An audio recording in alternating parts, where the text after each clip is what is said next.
तोलने की बजाय हम क्वांटिटी भी आप बताते जाइएगा। विजिबली हमने 2 ढेरियां लगा लेनी है, एक बराबर बराबर रखनी है? बराबर बराबर। कि हम कैसे पौधा लगा सकते हैं, मट्टी कैसे बना सकते हैं, बीज को कैसे लगा सकते हैं और वो पौधा कैसे तैयार कर सकते हैं। अस्सलाम वालेकुम मुझे साहब। वालेकुम अस्सलाम, बहुत शुक्रिया। आप पहले आए थे और काफ़ी चीज़ें जो थी आपने बात तो की थी, मगर सिखाना जो था वो टाइम नहीं था। तो आज हमने आपसे जो सारी चीज़ें सीखनी हैं कि हम घर पे किस तरीके से अपने पौधे को लगा सकते हैं, कैसे किचन गार्डनिंग कर सकते हैं। राइट जी बिल्कुल, तो आसान है, बहुत आसान है। आज के सेगमेंट के बाद हमारे जितने भी व्यूअर्स हैं उनको पता चल जाएगा कि मिट्टी कैसी होनी चाहिए पौधे के लिए, बनाते कैसे हैं, आसान है, और बीज कैसे लगाते हैं, पानी कैसे लगाते हैं, कब लगाते हैं, ये सारी चीज़ें हम डिस्कस करेंगे। ये आप सारी पहचान बता देंगे हमें। हम भी तो मिट्टी के इंसान हैं, हमें तो आज तक ये पहचान नहीं हुई कि हम किस तरीके की मिट्टी के इंसान जो है जो बना हुआ जिससे बात करें सही मुखलिस है कि नहीं, मगर आज ये मिट्टी का पौधा ज़रूर आप सिखा दें। आइए लेट्स स्टार्ट। अमजद साहब हमें सिखा रहे हैं कैसी मिट्टी बनानी है, कैसे पौधा, मुझे भी सारा सिखाना है आपके साथ साथ, ठीक है? अच्छा जी, सबसे पहले तो आपने ना आज मिट्टी को हाथ लगाने से घबराना नहीं है। नहीं नहीं, आप बताएं, इसी मिट्टी में जाना है। अच्छा, आपने मैंने जाना इसी मिट्टी में? जी बिल्कुल। अच्छा, ये है मिट्टी। अभी आप देखें कितनी मज़े की आपको फील आएगी मेरे हाथ से ही कि जी अच्छी मिट्टी है तैयार हुई हुई। ओके। अब ये अच्छी मिट्टी कैसे तैयार होती है, 3 आपने लफ्ज़ याद रखने हैं। अच्छी मिट्टी जो होती है वेल ड्रेनिंग होगी, रिच होगी और सॉफ्ट होगी। अच्छा, सिंपल इसकी एक्सप्लेनेशन है। वेल ड्रेनिंग का मतलब यह है कि देखें जब पौधा लगता है ना उसकी जड़ें नीचे जाती हैं, तो उसका पानी नीचे तक जाना चाहिए, उसी को कहते हैं वेल ड्रेनिंग। अच्छा। सॉफ्ट, उसके अंदर जड़ें जो हैं या लेट से हम शलजम मूली वगैरह लगाते हैं तो वो अच्छे तरीके से नरम होगी तो उसके अंदर चले, हार्ड होगी तो उसके अंदर ग्रो नहीं होगी। ठीक है, ठीक है। रिच का मतलब यह है कि उसके अंदर न्यूट्रिएंट्स या खुराक इतनी हो कि पौधा ग्रो कर सके। अब ये कैसे बनती है? सिंपल, अगर हम किसी भी नर्सरी पे जाएं तो हमें बालू मिट्टी मिल जाती है। बालू मिट्टी उसको कहते हैं उर्फ़े आम में रेतली मिट्टी। अच्छा। सिंपल रेतली मिट्टी, उसको ज़्यादातर नर्सरी वाले भी और हम गार्डनर लोग भी बालू मिट्टी कहते हैं, अच्छा नाम है। ये मिल जाती है। उसके अलावा हमने उसके अंदर नेचर से सीखा कि ऑर्गेनिक मैटर होना चाहिए, यानी कि पत्ते हों गले सड़े हुए, या अब मार्केट में अच्छी अच्छी और चीज़ें मिल जाती हैं। वर्मी कंपोस्ट मैं यूज़ करता हूँ, ये वर्मी कंपोस्ट पड़ी हुई है। ओके। ये मिल जाती है, ऑनलाइन भी मिल जाती है, नर्सरियों से भी मिल जाती है। इसमें खासियत क्या है? खासियत ये है कि ये ऑर्गेनिक मैटर है। अच्छा। ये मिट्टी को सॉफ्ट भी करता है और इसके अंदर न्यूट्रिएंट्स भी होते हैं। जब ये मिट्टी के अंदर 50% हम मिक्स कर देंगे, अभी हम बनाएंगे मिट्टी, तो वो आसानी से उसमें पौधा, ये तीनों खसूसियात होंगी मिट्टी में और पौधा अच्छा। तो हम आम किसी नर्सरी में जाते हैं तो वहाँ से अवेलेबल नहीं हो सकती? हो जाती है। हमने उसको क्या कहना है, हमें क्या दे दें? आपने उसको कहना है वर्मी कंपोस्ट दे दें, वर्मी कंपोस्ट दे दें, या पत्तों की खाद, या पत्तों की लीफ खाद, कंपोस्ट भी कहते हैं उसको, ठीक है, या ऑर्गेनिक कंपोस्ट। ये जो हमारा किचन वेस्ट होता है उसको डीकंपोज करके तो उसकी जो है ना वो खाद बनती है। ठीक है। इन तीनों में से कोई भी चीज़ मिल जाए तो हम ये छिलकों से, पत्तों से, सब्जियों से अपने घर पे बना सकते हैं? बना सकते हैं, बट ये स्मेली प्रोसेस है, मैं रिकमेंड नहीं करता हूँ। घर के अंदर स्मेल आएगी, जो बनी बनाई मिल जाती है और सस्ती मिल जाती है, तो हमें इस झंझट में पड़ने की जरूरत नहीं है। अच्छा, टाइम हमारे पास कम है, हम ये पूरा प्रोसेस जो है जल्दी से। ये हमारे पास सिंपल मिट्टी है, हम इसको वैसे व्यूअर्स को दिखा देते हैं। ये देखिए, अब ये है जी रेतली मिट्टी। ऑलराइट। अब इसका तरीका ये है कि मसलन इतनी ढेरी है, हम थोड़ी सी और लें। अच्छा, आधी हमने ये लेनी है मिट्टी, और आधी हमने लेनी है वर्मी कंपोस्ट। इसकी प्राइस क्या है जो ऑर्गेनिक वाली? आप ये वाला कोई 10 किलो का बैग है और मेरा ख्याल 1000 प्लस का है। अच्छा, ठीक है, इतना ज़्यादा महंगा मतलब जितने का कोई आटा आता है उतने की ये आती है। हाँ जी। और वो आपने एक बार जब मिट्टी अच्छी तैयार कर ली, तो बस काफ़ी है, वो फिर चलती रहती है। अच्छा। अब तोलने की बजाय हम क्वांटिटी भी आप बताते जाइएगा। विजिबली हमने 2 ढेरियां लगा लेनी है, एक बराबर बराबर। पौधा लगाना सिखा रहे हैं आपको। तो ये जो मिट्टी है ये हमने ली है, उतना ही हमने कंपोस्ट ले लिया। जी बिल्कुल, ठीक है। ये बराबर बराबर मिकदार में। अब करना क्या है हमने इसको नेक्स्ट? अब हम इसको मिक्स करेंगे ताकि ये यकजान हो जाए। और वो जो जैसी बेटा करने ज़रा, और वो जो हमने बताया कि soft, rich and well draining soil, ये वो बन जाएगी। So simple. अच्छा, ये 2 चीज़ें आपने इक्वली मिक्स करनी है। अच्छा, ठीक है, इस तरह मिक्स करके। ऑलराइट, ठीक हो गया। ओके। अब यही वाली मिट्टी हमने मिक्स करके इसके अंदर डाली हुई है, ये ऑलरेडी टाइम बचाने के लिए। ठीक है। तो अभी हम लगाएंगे बीज। ठीक है। और बीज मैं लगाऊं जी? कैसे लगानी है?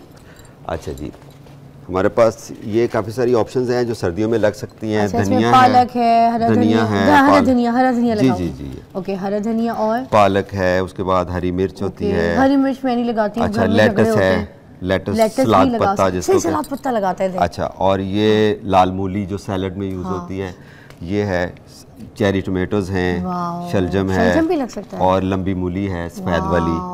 ठीक है, लंबी मूली भी इसके अंदर अच्छी सबसे। हाँ जी, वो थोड़ा इससे ग्रो बैग का साइज थोड़ा ऊंचा हो, क्योंकि वो थोड़ी लेंथ में होती है। तो अब ये कैसे लगाना है आपने बताना है। अभी सिंपल सा तरीका है, आपने इसको मिट्टी को पहले लेवल करना है। ओके, ये निकालिए ज़रा। ये तो हम जो वो वाला धनिया इस्तेमाल करते हैं किचन वाला, वो वाला धनिया नहीं इस्तेमाल करना। सिमिलर है, वैसा ही होता है, लेकिन जब ये जो बीज के लिए होते हैं तो ये मैच्योर होके हार्वेस्ट होता है। ठीक है, ठीक है। तो अभी आपने ऐसे करूं, जरूरत नहीं है, ये तैयार रेडी टू सो है बेसिकली। इसके ऊपर ऐसे स्प्रिंकल कर दें बस। तो इसका मुंह नहीं खोलना, इसके मुंह ये आप टूटे हुए हैं, ये तैयार है। अच्छा अच्छा, हम जैसे अपने जो हम किचन से उठाते हैं धनिया, जो साबुत धनिया होता है, उसका मुंह खोल के लगाते हैं ना, इसका मुंह नहीं खोलना। ये जब आप एज ए सीड लेते हैं तो ये रेडी होता है। अच्छा, एज ए सीड जब इसमें एक जल्दी जर्मिनेशन की एक टिप ये है कि आप इसको रात भर भिगो दें।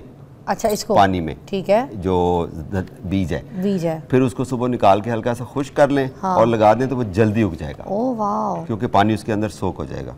अभी हमने स्प्रिंकल कर दिया। अभी हमने सिंपल ये करना है कि इसके ऊपर हमने, अब हमारे यहाँ गलती ये होती है कि अगर ये ऐसे भी उग जाएगा पानी देने से, पानी लगाएंगे तो ये ऊपर तैर आएगा क्योंकि लाइट वेट है, और फिर जब पौधा निकलेगा तो गिर जाएगा।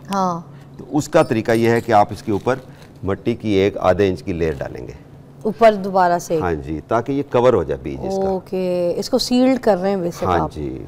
अच्छा, अगर किसी ने ऑलरेडी मिट्टी वगैरह सिर्फ अपने गमले में डाली भी है जी, ठीक है, और उसके बाद फिर इन चीज़ों को मिक्स कैसे करना होगा? अगर किसी के गमले में ऑलरेडी मिट्टी है मगर ये कंपोस्ट और ये चीज़ें नहीं है, then how will they mix it? Okay, मिट्टी को इम्प्रूव करना है, रिकंडीशनिंग करनी है, तो ये वर्मी कंपोस्ट उसके अंदर कोई 30-40% जितनी आप डाल सकते हैं। अच्छा। लेट से गमले के अंदर पौधा उगा हुआ है, 2-3 इंच मिट्टी ऊपर से निकाल लें, वर्मी कंपोस्ट डाल लें, गोडी करें और पानी दे दें, तो मिट्टी बेहतर हो जाएगी। और ये कितनी अर्सी के बाद डालनी पड़ती है? ये महीने बाद, 2 महीने बाद, जब आपको फील हो कि पौधा थोड़ा डल हो रहा है तो उस वक्त आप उसको डाल दें। ओके, ग्रो बैग सबसे अच्छी ऑप्शन है सब्जियां उगाने के लिए। उसके अगर ग्रो बैग की बात ये करें, ये जो ये चीज़ है ना, इसको ग्रो बैग कहते हैं। ठीक है, ये इंटरनेशनल लेवल पे अगर आप जाएं तो सारे गोरे वगैरह जो है वो इसको सबसे ज़्यादा तरजीह देते हैं। इसमें पानी जो है वो बाहर भी नहीं आता, ये हल्का सा गीला भी होता है तो मिट्टी को सोख रखता है। ये इस तरह का होता है, देख लें, ये लोग बहुत पसंद करते हैं, जितने भी जो गोरे हैं ना, गोरे और गोरे means foreigners, they use this in the inside plantation के लिए और आउटसाइड के लिए भी ऐसे ही है। और स्टेन से बचाने के लिए और सीपेज से बचाने के लिए छत को या आप जगह खराब नहीं होने देते तो ये बॉटम प्लेट होती है, इसके नीचे रख दें। ये बॉटम प्लेट आप रख भी सकते हैं और गा भी सकते हैं, डफली वार। और दूसरा है जी मिट्टी का गमला। यहाँ पर मैं एक टिप बताऊं, हर मिट्टी के गमले के नीचे एक ड्रेन होल होता है, ये सुराख। ये क्यों?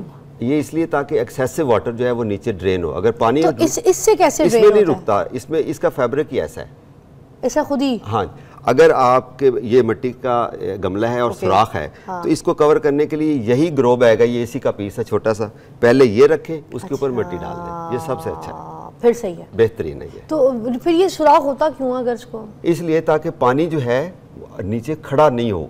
जब पानी खड़ा होगा तो जड़ें गल जाएंगी, अच्छा, पौधा खराब हो जाएगा। तो वो अपना पानी जितना पीना होता है ले लेते हैं, बाकी एक्सेसिव ड्रेन हो जाता है। जबरदस्त, ये तो काम की चीज़ है। और उसके बाद वो जो प्लांट है वो क्या चीज़ है? अच्छा, इसको कहते हैं स्पाइडर प्लांट। स्पाइडर प्लांट जी, ओके।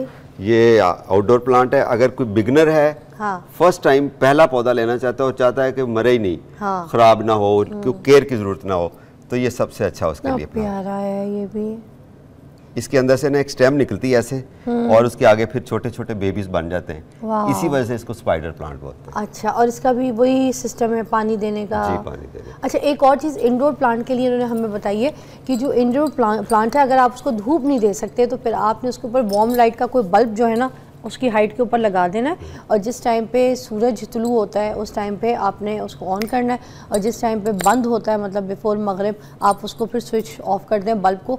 मतलब आप थोड़ा सा धोखा दे सकते हैं प्लांट को, अगर आप धूप नहीं दे सकते तो आप उसको वार्म बल्ब की जो है ना वो रोशनी दे सकते हैं। मुझे आज उन्होंने पहली मतलब बात बताई, हम शौक, मुझे बिल्कुल पौधे को ये लगेगा कि मेरा सूरज तुलू हो गया और गुरूब हो गया। आपको पता है हमारे घर के पौधे उठाए जाते हैं 2-2, 3-3 बंदे आते हैं, वो उठाते हैं इंडोर प्लांट को और उसको फिर बाहर जाके धूप लगाते हैं। ये अच्छी प्रैक्टिस नहीं है। हर 3 दिन, हफ्ते के बाद 4 दिन के सबकी कमरे रह गई हैं। पौधा डिस्टर्ब हो जाता है इस तरह से, जब हम भी हो गए, आप उसको डिसलोकेट करते हैं ना पौधे को, तो वो एक जगह पर सेटल हो चुका है, एक्लेमेटाइज हो चुका है। जब आप उसको मिसप्लेस करते हैं तो वो खराब हो जाता है। अच्छा ठीक है, नहीं आपने बड़े काम की चीज़ें बताई हैं।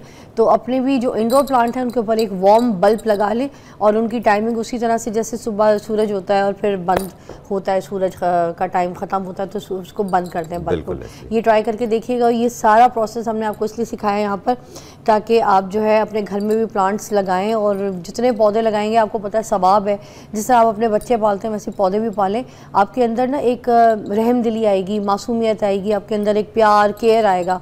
ठीक है, अब मैं देखा गोरे देखें कितने जानवरों को पालते हैं कि उनके अंदर जो है ना ये हमसे ज़्यादा रहमदिली है, हमारे अंदर नहीं है। तो हम इन चीज़ों की जो जानदार पौधे हैं इनके साथ प्यार मोहब्बत बांटेंगे तो देखें हमारा भी जो है ना ज़िंदगी फलेगी फूलेगी, सेहत भी देता है ये हमें, ठीक है, प्यार मोहब्बत भी देता है और एक लगाव देता है, लगाव।